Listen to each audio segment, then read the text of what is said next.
नमस्कार, आप देख रहे हैं 4 पीएम न्यूज नेटवर्क और मैं हूं आपके साथ आकांक्षा यादव। दोस्तों, बिहार की सियासत इन दिनों एक बार फिर से गर्म है।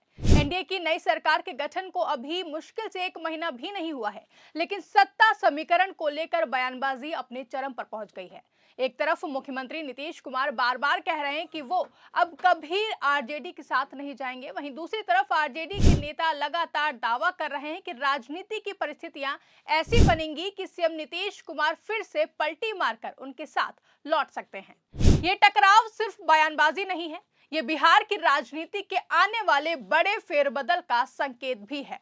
दरअसल बिहार में एनडीए सरकार बनने के बाद से ही एक अजीब सी असहजता लगातार महसूस की जा रही है। गृह विभाग, स्पीकर पद और दोनों डिप्टी सीएम की कुर्सी बीजेपी के पास है। जेडीयू के कई नेताओं को लगता है कि ये सीएम नीतीश कुमार का अपना स्पेस सिकुड़ने जैसा है। आरजेडी के विधायक और प्रधान महासचिव रणविजय साहू तो साफ कह रहे हैं कि सीएम नीतीश कुमार डरे हुए हैं और बीजेपी उन्हें किनारे करने की रणनीति पर काम कर रही है। रणविजय साहू का सीधा आरोप है कि महाराष्ट्र और मध्य प्रदेश की तरह बिहार में भी मुख्यमंत्री बदला जा सकता है।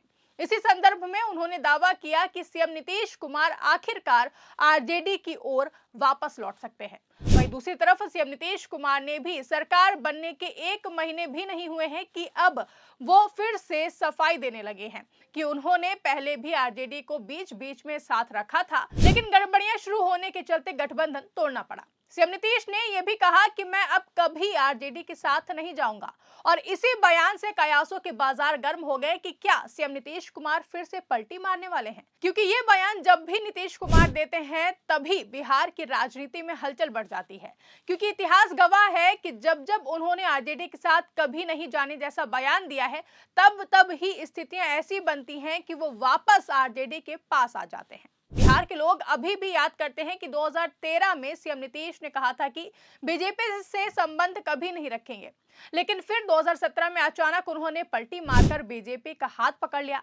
2015 के चुनावों में उन्होंने गठबंधन के मंच पर कहा था कि लालू जी के साथ हमारा अटूट रिश्ता है, लेकिन 2022 में उन्होंने उसी आरजेडी को छोड़कर फिर से एनडीए के साथ सरकार बना ली।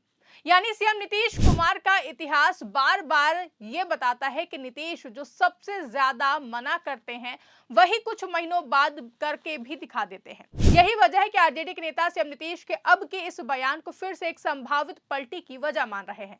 जरा याद करिए 2015 से 17 की सरकार को, जब नीतीश कुमार और लालू प्रसाद यादव एक साथ चुनाव जीतकर भारी बहुमत से सत्ता में आए थे। दोनों मंचों पर एक दूसरे की तारीफ करते थे, लेकिन जब सीबीआई की जांच बढ़ी, जब आरजेडी पर दबाव बढ़ा, तब नीतीश कुमार ने ये कहते हुए इस्तीफा दे दिया कि मैं भ्रष्टाचार के साथ नहीं चल सकता।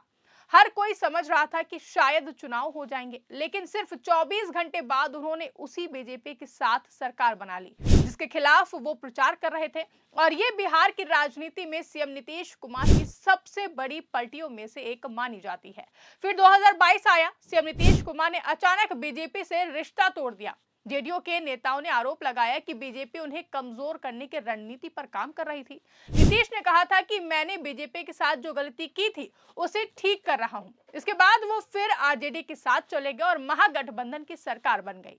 लेकिन महज 1 साल में ही एक बार फिर उन्होंने आरजेडी से रिश्ता खत्म कर दिया और एनडीए में लौट आए। यही वजह है कि आरजेडी के नेता आज भी कहते हैं कि सीएम नीतीश कुमार की राजनीति में कुछ भी स्थायी नहीं होता है। तभी तो आज एनडीए में रहते हुए भी जेडीयू के भीतर असंतोष की कई आवाजें उठ रही हैं। किसी को यह समझ नहीं आता कि आखिर क्यों दोनों डिप्टी सीएम, स्पीकर और गृह मंत्रालय बीजेपी के पास है, जबकि मुख्यमंत्री सीट जेडीयू के पास है। आरजेडी विधायक रणविजय साहू ने इसी बात को सीएम नीतीश की असहजता का कारण बताया है। वहीं कई राजनीतिक विश्लेषकों का मानना है कि बीजेपी अब बिहार में शिवसेना मॉडल या फिर एमपी मॉडल को दोहराने की कोशिश कर सकती है, जहां पहले सहयोगी दल को कमजोर किया जाता है और फिर सत्ता परिवर्तन होता है। आरजेडी के नेता ये भी तर्क दे रहे हैं कि जब नीतीश कुमार खुद कहते हैं कि मैं कभी वापस नहीं जाऊंगा, वही उनकी वापसी का संकेत होता है। उनका कहना है है कि नीतीश तभी ऐसे बयान देते हैं जब वो राजनीतिक दबाव में होते हैं, और जब दबाव बढ़ता है तो नीतीश अचानक से अपना रास्ता बदल लेते हैं। इतिहास में 2013, 2017 और 2022 इसके सबसे ज्यादा सटीक और बड़े उदाहरण हैं। आरजेडी का मानना है कि इस बार की परिस्थितियां वैसी ही बन रही हैं, जहां नीतीश कुमार की कुर्सी कमजोर है और बीजेपी का दबाव मजबूत है। वहीं जेडीयू इस पूरी बहस को बेकार की अटकलें बता रही है।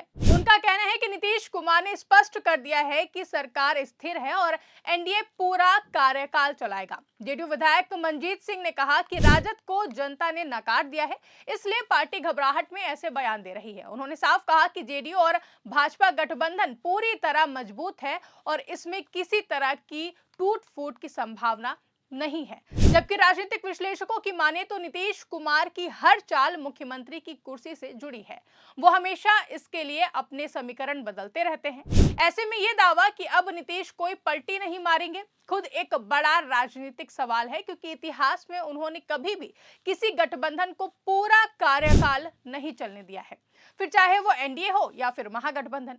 वहीं बीजेपी नेताओं के हालिया बयानों में भी कहीं ना कहीं एक संकेत मिलता है कि वो जेडीयू पर पूरी तरह निर्भर नहीं रहना चाहते हैं। लंबी रणनीति के तहत वो बिहार में संगठन मजबूत कर रहे हैं और अपने नेतृत्व को आगे बढ़ा रहे हैं। अगर उन्हें लगे कि स्थिति उनके अनुकूल है तो मुख्यमंत्री बदलने का विकल्प खुला रखा जाएगा, जैसा 2020 के बाद कई राज्यों में देखा गया है। इसी संभावना के चलते आरजेडी को लगता है कि नीतीश कुमार फिर से सुरक्षा की तलाश में पुराने सहयोगियों के पास लौट सकते हैं। वहीं राजनीतिक पंडितों का कहना है कि नीतीश कुमार की सबसे बड़ी ताकत उनकी उपयोगिता की राजनीति है। वो जिस गठबंधन में जाते हैं उस गठबंधन की साख बढ़ती है। बीजेपी और आरजेडी दोनों जानते हैं कि नीतीश कुमार का जनाधार भले ही कम हुआ है, लेकिन उनकी सॉफ्ट इमेज और शासन पर पकड़ बिहार की राजनीति में उनके एक अहम खिलाड़ी बनाए रखती है उनको, और यही वजह है कि दोनों पार्टियों की राजनीति हमेशा उनकी तरफ नजर रखती है। जबकि बिहार की राजनीति को समझने वाले कहते हैं कि यहां हर बयान भविष्य की योजना का हिस्सा होता है।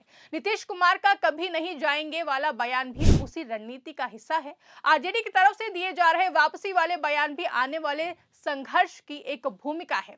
जहां बिहार में सरकार चलेगी या गिरेगी ये तो फिलहाल कोई नहीं कह सकता, लेकिन इतना तो तय है कि बिहार में कई राजनीतिक उलटफेर देखने को मिल सकते हैं। इस पूरे घटनाक्रम का सबसे बड़ा संदेश यही है कि बिहार की राजनीति में कुछ भी स्थायी नहीं है।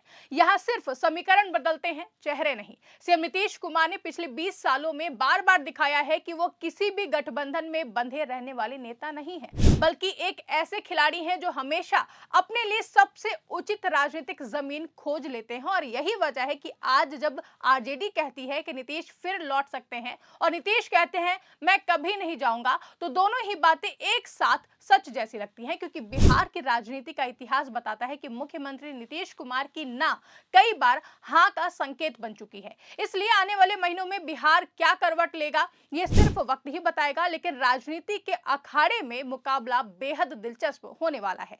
फिलहाल के लिए इस रिपोर्ट में बस इतना ही। इस पूरे रिपोर्ट पर आपके क्या कुछ विचार है कमेंट करके अपनी राय में जरूर बताएं। साथ ही साथ वीडियो पसंद आई तो वीडियो को ज्यादा से ज्यादा लाइक और शेयर करना ना भूलें। चैनल पर नए हैं तो चैनल को सब्सक्राइब जरूर कर लें और देखते रहिए 4PM न्यूज नेटवर्क।